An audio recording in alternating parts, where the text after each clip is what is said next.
Cotton up 27%. Wool tight after peaking at 74. Cashmere tight since the Mongolian dzud. All three at the same time.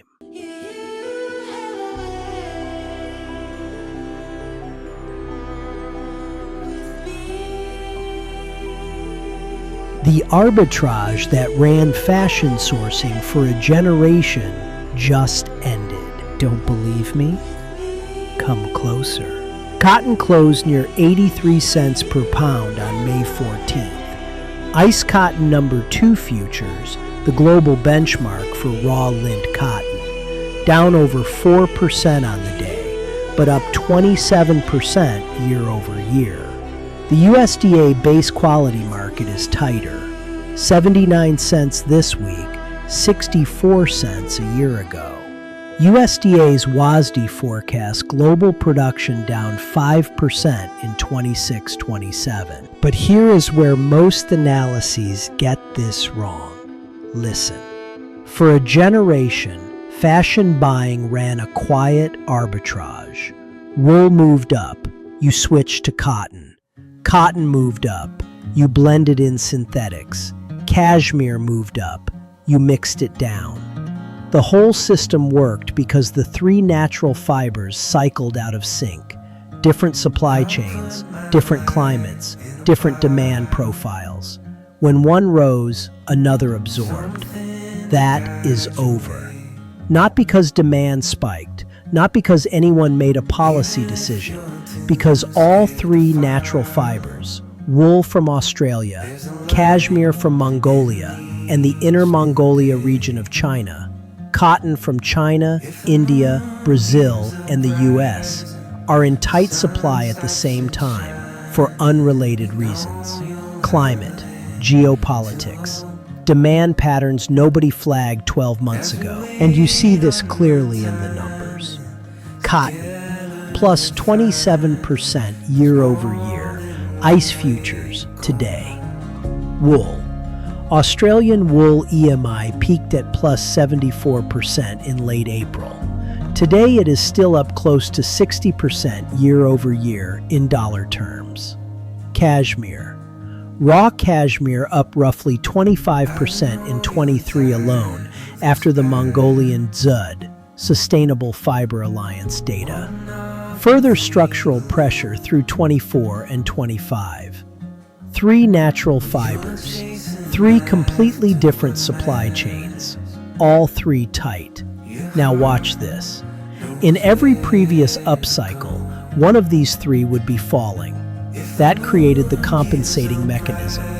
The buyer who saw wool going up could switch to cotton at last season's price. The brand that saw cashmere tightening could blend down without telling the customer. The price absorption happened inside the supply chain, invisible to the consumer. Today there is nothing to absorb into. Every option is rising. And here is where this matters for whoever sources fabric in Hamburg, Dusseldorf, or Amsterdam. For 5 seasons you have been running natural fiber arbitrage. Wool moves up, you switch to cotton. Cotton moves up, you blend cashmere. That compensating mechanism just closed. All 3 are tight at the same time, in different supply chains, for unrelated reasons. The buyer who plans 27 collections without recalibrating this is going to discover it in margin reports, 2 seasons too late. Quick one, if this is landing for you, hit the like. And if you made it this far, leave a ring emoji in the comments. Those who know me know why. For everyone else, stay curious. You will figure it out. I do not read this from a commodity desk. I sit between mills and brands every day. 5 generations in this trade. Wool producers in Forst Lausitz, Germany from 1889. My father moved to Prato in the late 60s and started representing Italian mills. Today, my brothers and I run that agency. We sell Italian fabric to brands across Northern Europe. Here is what I actually see in this period. What I see is mills sitting on the fiber cost. They are not passing it through to the brands. That is not generosity, it is competitive pressure.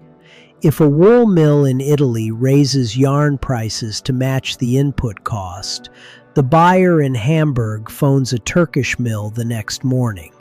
So the Italian mill holds. Margin compresses. But you cannot hold 3 fibers at once. Wool, you can hold for a season. Cashmere, you can hold for a season. Cotton, you can hold for a season. All 3 tight simultaneously? Something gives. Either the mill exits the segment, or the brand accepts a higher price, or the blend changes, quietly, without telling anyone. And that last option is where this gets uncomfortable, because the EU's ESPR framework kicks in on July 19th, the Central Digital Product Registry and the destruction ban on unsold stock. The Textile Delegated Act follows in 27. Mandatory blend composition data in the digital product passport, realistically from 28 onward. The window to quietly change a blend is closing. So 3 things to take from this. 1. The natural fiber arbitrage is closed. Build your 27 sourcing assumptions around all 3 fibers tight, not one at a time. 2. If you are brand side, your supplier's silence on price increases is not generosity. It is delay. Plan now for the breakage point, typically 9 to 12 months in. Beyond that, the conversation happens in your margin report. 3. If you are mill side, you can hold 1 fiber. You cannot hold 3 simultaneously. Pick the category you will defend. The DPP timeline now runs from 26 to 28. Quiet blend changes get progressively harder to disguise. Communicate to the brand earlier, not later. I want to hear from one specific group on this. If you sit on procurement or product development at a fashion brand, what is your team's working assumption for natural fiber cost in your 27 budget? Tell me below. I am seeing very different answers in different rooms. And one more thing before I let you go. If natural fibers are converging upward, the next question is what brings them back down? On Thursday, I look at a piece of policy that has been moving quietly in the background for 4 months. The European Union-India Free Trade Agreement, concluded in January 26. India enters the EU market at 0 duty on most textile categories in 27. It does not solve the natural fiber problem, but it changes who is offering what at what cost. That is the next conversation. On my right, when it goes up. And on my left, if you missed it, the Cashmere video from last week. Mongolian gobi tightening structurally. Supply chain that cannot scale to global demand. Watch them together. They tell one story.